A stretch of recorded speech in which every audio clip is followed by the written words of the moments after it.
بسم اللہ الرحمن الرحیم۔ آج کا ہمارا موضوع ہے موت کے بعد کیا ہوگا۔ دیکھیے، نہج البلاغہ کے اعتبار سے یہ وہ موضوع ہے جس پہ جناب امیر المؤمنین نے بہت زیادہ زور دیا ہے۔ قرآن مجید نے بھی اسی طریقے پہ مثلا سورہ حمد کو ہی آپ پڑھیں، بسم اللہ الرحمن الرحیم، الحمدللہ رب العالمین الرحمن الرحیم مالک یوم الدین۔ یہ یوم الدین یعنی وہ حساب کا دن، وہ آخرت کا دن، یہ سورہ حمد میں بھی اللہ سبحانہ وتعالیٰ نے اپنے ذکر کے بعد اس دن کا ذکر کیا ہے۔ لہٰذا موت کے بعد کیا ہوگا، سب سے پہلے ہم یہ جانیں کہ موت کے بعد ایک دن ایسا ہوگا جو حساب کا دن ہوگا، اور قرآن مجید نے اس کو یوم الحساب بھی کہا ہے۔ بس عزیزان، اگر آج کی بحث کا ایک جملے میں خلاصہ کیا جائے تو ابتدا میں یہی کہہ سکتا ہوں کہ آپ موت کے بعد کیا ہوگا اس کو یہ سمجھیے کہ وہ حساب ہوگا جس کے لیے اللہ سبحانہ وتعالیٰ نے بار بار ہمیں بتلایا ہے۔ اب حساب کس کا ہوگا؟ ایک جملہ بڑا خوبصورت ہے نہج البلاغہ کا، جناب امیر علیہ السلام فرماتے ہیں، اپنا حساب پہلے کر لو اس سے پہلے کہ کوئی آپ کا حساب کرے۔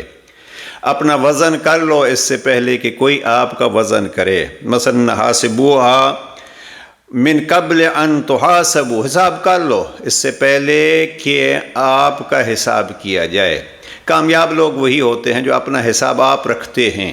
بہرحال یہ ایک الگ موضوع ہے، اس لفظ کو یاد رکھیے، یوم الحساب آخرت کے دنوں میں سے ایک دن ہے جس دن حساب ہوگا، یعنی آخرت میں حساب ہوگا۔ کس کا حساب ہوگا؟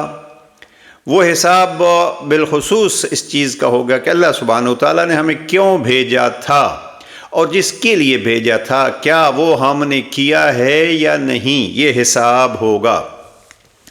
اللہ سبحانہ وتعالیٰ نے قرآن مجید میں انسان کی خلقت کے لیے بالخصوص دو موارد واضح فرمائے کہ میں نے آپ کو کیوں پیدا کیا۔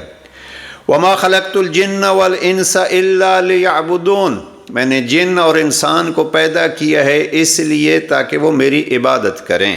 اب یہ آیت ہمارا موضوع نہیں ہے، تفصیل میں نہیں جاتے، خلاصہ یہ ہے عبادت کیا ہوگی۔ کیا کبھی غور فرمایا کہ عبادت کیا ہوتا ہے؟ اب عبادت ہم سمجھتے ہیں نماز پڑھی، روزہ رکھا، اور نہیں عزیزان، ہمارے ایک جاننے والے جو ہیں وہ نماز پڑھتے ہیں، روزے کے بڑے پابند ہیں، نماز تراویح بڑی اگلی صفوں میں کھڑے ہو کے پڑھتے ہیں، اور کام جو ہے وہ نشے کا کرتے ہیں۔ تو اس پہ کسی نے پوچھا کہ جناب آپ یہ کیا کر رہے ہیں؟ تو کہتے ہیں کہ یہ میرا عبادت ہے، وہ میرا کاروبار ہے۔ نہیں عزیزان، عبادت یہ ہے جس کے لیے اللہ نے پیدا کیا ہے کہ اللہ نے آپ سے جو کہا ہے اس کو اللہ کے لیے کرو، یہ ہے عبادت۔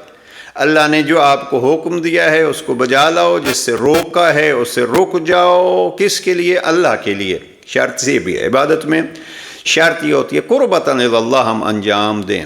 اس لیے ہم نے گزشتہ کسی سیشن میں عرض کیا تھا کہ اگر کوئی لکڑیاں کاٹ کے اپنے خاندان کے رزق کے حلال کا اہتمام کر رہا ہے تو یہ عبادت کر رہا ہے، اور پیغمبر اکرم اس کے ہاتھ کو چومتے ہیں۔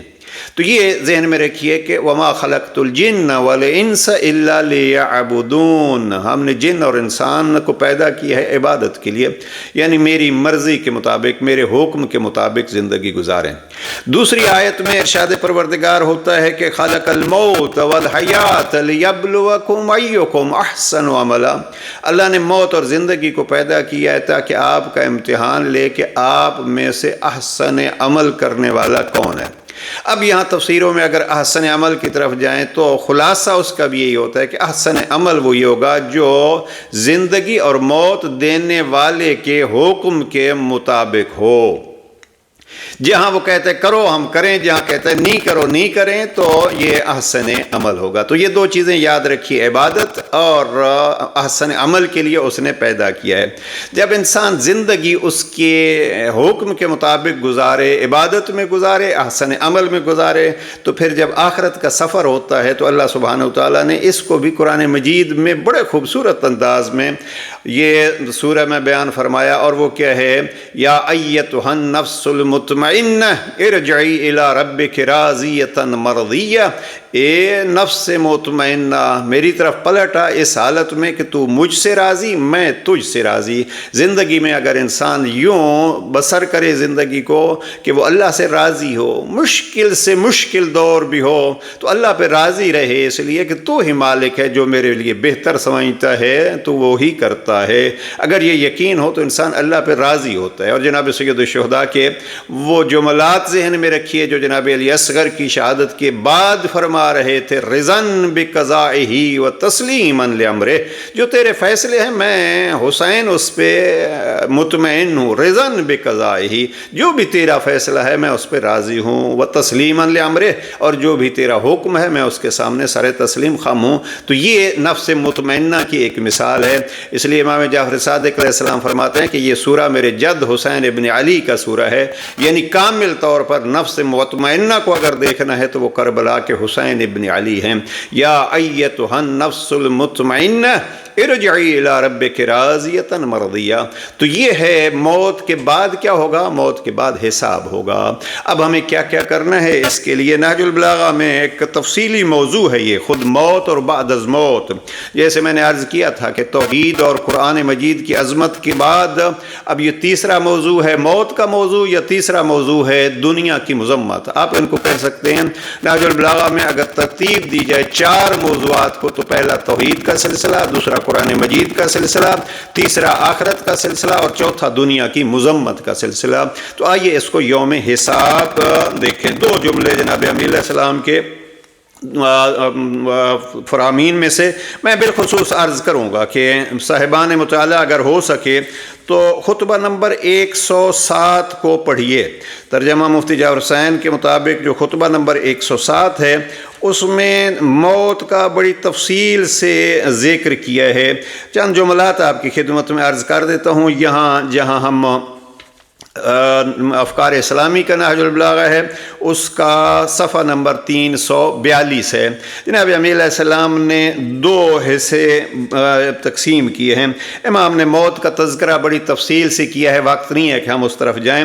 پھر امام فرماتے ہیں موت کے بعد 2 قسم کے افراد ہوں گے۔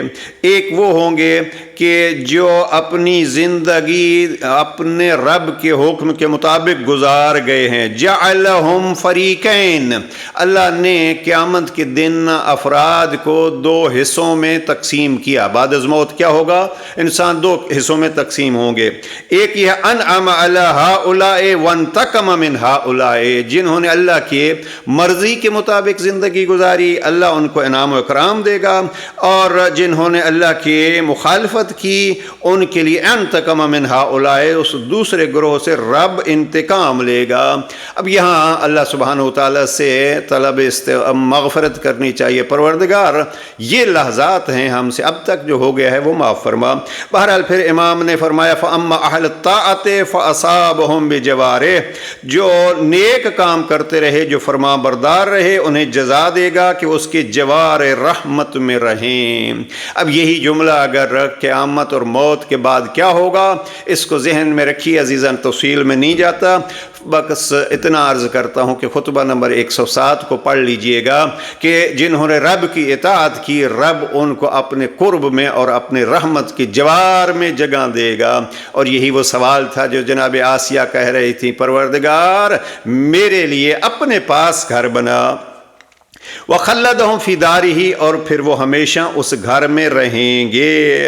اب جناب امیر علیہ السلام فرماتے ہیں کہ اپنے گھر میں انہیں ہمیشہ کے لیے ٹھہرا دے گا کہ جہاں اترنے والے پھر کوچ نہیں کرتے، اور نہ ان کے حالات عدلتے بدلتے رہتے ہیں، اور نہ انہیں گھڑی گھڑی خوف ستاتا ہے، مطمئن سکون، نہ بیماریاں ان پر آتی ہیں، نہ انہیں خطرات درپیش ہوتے ہیں، اور نہ انہیں سفر ایک جگہ سے دوسری جگہ لیے پھرتے ہیں۔ یہ وہ ہیں جو اطاعت کرتے ہیں۔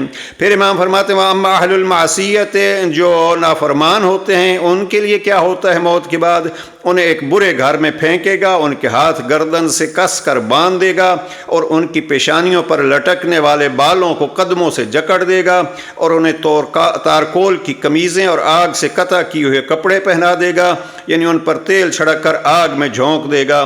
وہ ایسے عذاب میں ہوں گے کہ جس کی تپش بڑی سخت ہوگی، اور ایسی جگہ میں ہوں گے کہ جہاں ان پر دروازے بند کر دیے جائیں گے، اور ایسی آگ میں ہوں گے کہ جس میں تیز شرارے بھڑکنے کی آوازیں، اٹھتی ہوئی لپیٹیں اور ہولناک چیخیں ہوں گی۔ بس پروردگار ہمیں ایسے منظر سے بچا، اور عزیزاً موت کے بعد کیا ہوگا اس کے لیے ہم نے اسی دنیا میں تیاری کرنی ہے، تو ہم اس سے محفوظ رہیں گے۔ بہت سے فرامین میں نے نوٹ کیے ہیں۔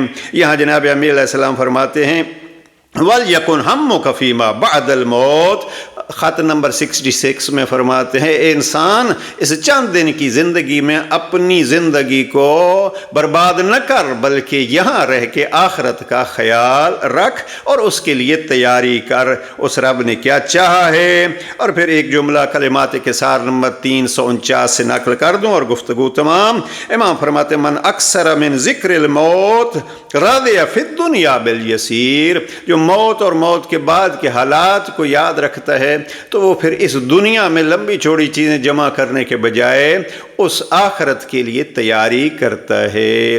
نہج البلاغہ کی حکمت نمبر 130 میں سفین سے پلٹتے ہوئے جب جناب امیر المؤمنین نے قبرستان والوں کو سلام کیا تھا تو وہاں یہ جملہ ارشاد فرمایا تھا انتم لنا سلفنا، آپ ہمارے لیے وہ ہیں جو پہلے چلے آئے، اور ہم تبع لاحق، ہم آپ کے پیچھے پیچھے جلدی آ رہے ہیں۔